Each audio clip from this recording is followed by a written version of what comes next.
I just don't understand why at that point in the game you take Wayne Rooney off for a defender. Sir Alex Ferguson did make cautious substitutions, obviously when he was in charge, but you rarely saw him take a striker off for a defender. He might take a midfielder off for a defender, but not a striker. And I think at that point, to change the shape of the defence was probably suicidal at that point.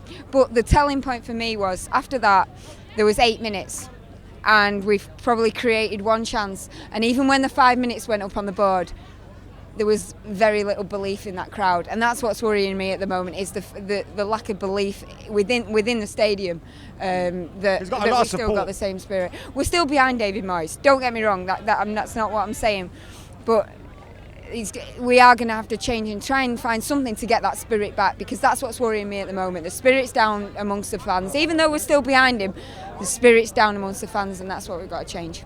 Do you think he's the right man?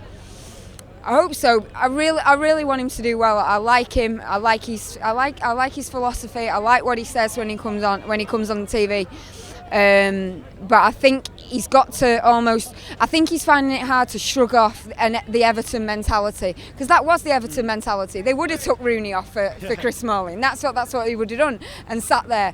But that's not the Manchester United way. I want him to be the right man, but he's got to shrug that Everton sort of default position that he has, I think. Underdog mentality. Yeah. Thank you no very problem. much, Rebecca.